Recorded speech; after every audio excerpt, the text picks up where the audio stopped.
New MCU trailer that launched yesterday. Yesterday, right? Yeah, I think it was yesterday. The days are getting blurring together. Yes, it was yesterday morning because I woke up and I saw a trailer thumbnail and I was like, "That's not real," and I clicked it and it was real. Yay! Because it didn't have like the logo, it didn't feel real. It felt like they probably just put a screenshot, and I'm gonna see like a batch of old like Spider-Man just scenes put together. This new Spider, and then like a Jake Gyllenhaal, from like other movies, but it was real. So Spider-Man: Far From Home, the newest trailer, or is it a teaser trailer? I believe. Basically, I don't know. It was like a full 2.5 minute. I would say it's just a trailer. Okay. Well, maybe it's 2.5 like minutes long. From our olden times, it'd probably be called a trailer, but like I think on most of the things I saw, it said teaser trailer. Its purpose was to tease. Okay. Well, anyways, it did, and it tickled the nipple. So how do you want to break this one down? I don't know. I guess just general thoughts. Are you excited for the movie? That's the one I want to get out of the gate. I don't know.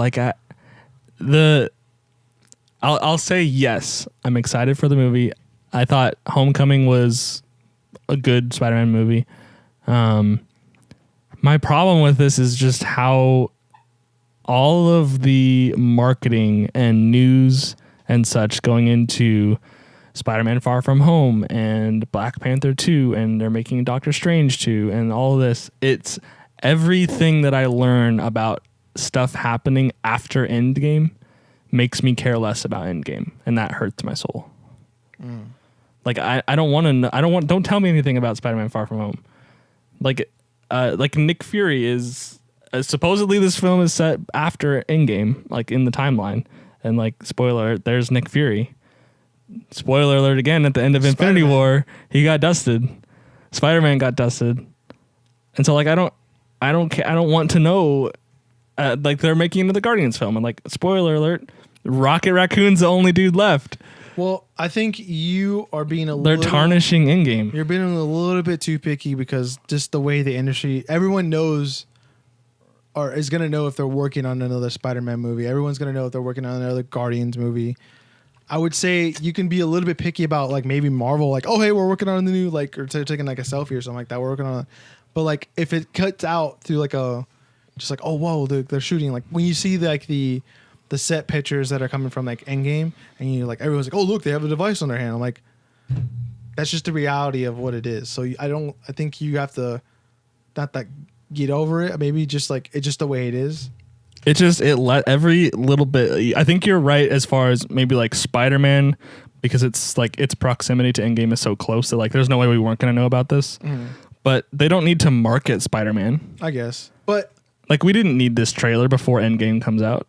Let's transition though to our theory on the actual timeline of this. Okay. So we're gonna get some actual we're gonna lay the dick on the table kind of theory right now.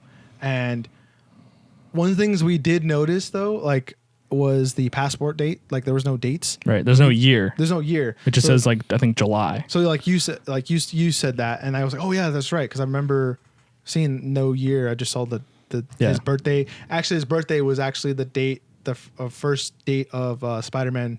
It's first ever comic come out. Oh really? Okay. Yeah, so that was a little Easter egg there. Okay. Yeah. But regardless, what was interesting, when we were coming out with something, it was maybe this, like you said, if it's after Endgame, how Endgame ends, and we were talking about maybe it's a snap back to before actually Infinity War happens, because that's what I felt like. This was a movie that happened before Infinity War happened, but then the implications of Endgame might set us back to that timeline to where it is going, but now it's after technically Infinity War from whenever Endgame ends, I guess. Yeah. So it's kind of interesting to look at it that way. If that makes any sense, I don't know if I'm explaining that right. I think that what I said when we were talking about this was, what if this movie occurs to fix whatever happened in Infinity War, everyone is assuming that what's left of the Avengers, basically just the OG Avengers, are going to have to go back in time somehow. And a lot of people think that's going to have to do with Scott Lang, Ant-Man, and like his quantum realm thing about how they're going to go back in time to fix what happened. And so what we're saying is that this Spider-Man movie then occurs during. So like, it's difficult to explain. It makes sense in my head, but it's difficult for me to explain. So like, say Infinity War happened in January of 2018, and then the end of Infinity War is like August of 2018 in like the calendar. And then to fix it, they have to go back to at least January 2018, if not before. And then this Spider-Man takes place in like the new January 2018. Yeah. Okay, that's what we're trying to make in sense the of. new timeline. So like it's technically the date, as far as the pure date, it might be before the end of Infinity War, but it's actually the second time that we've gone through this timeline. So like that's just us setting up the movie and what we think. One thing to also notice is that like what I've felt like was like, because we know Jake Gyllenhaal, who's playing Mysterio, is going to be the villain, I guess, like just because the history of it. He said that Mysterio was not a villain or not. I'm pretty sure. Let me see if I can find it. Okay. I'm pretty sure that Jake Gyllenhaal said that Mysterio was not the villain in this movie. Regardless, you in like the history of the comic books and everything else, like he's been a villain. Yeah. But also like his history of being like a stuntman and an illusionist. So like one thing I felt like, because like the beings, we don't know if it's Sandman or there's like a waterman, there's a fireman, whatever they call them in the comics. I mean, like, is it the same thing? Because like, is he like setting it all up for him to like fight? You know what I mean? Because he got praised in the like teaser trailer and like the news little thing. You know what I mean? At the very end of the trailer. So it's like, is it all set up for him to like look like a hero in a way? Like maybe we don't get the twist. Yeah. And then not until like the very end we get the twist where he's actually the villain the whole time. So like it's gonna be interesting how that all works. I don't know how it's gonna work. It's gonna be really interesting. It's gonna be a good ride. I'm not gonna have any problems with them because I've not have a single problem with Tom Holland being Spider-Man.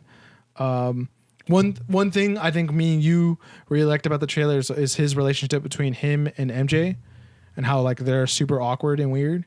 And I think like that's going to be like a good part of the movie, hopefully. And then kind of them kind of figuring it out, but also he has to be Spider-Man on the side. Right. Yeah. Like he's like, I'm going to call it right here. There's going to be a moment like right before they kiss and like it's going to happen. And he's like, I got to go. And he has to go do Spider-Man business. You know what I mean? Probably a safe bet. So I looked up kind of the nature of Mysterio in this film, and it says this is an article on Digital Spy. My phone just loves playing random things. And it says that we had the first look at the character in Sony's first trailer. It says, but something is amiss. The villain seems to be a hero in this version. And it talks about that he wasn't the one that created the rock and water and whatever things, that he's actually there to fight them. Okay. And then I think this is what I saw. The actor that plays Ned, the dude behind the desk or whatever that like wants to have, that's his like classmate that he's friends with, like that he's like tapping on the shoulder on the bus or whatever, like create a distraction. He says that this is his direct quote from him. It says the main focus is for Peter not to be Spider-Man per se, but he gets dragged into it.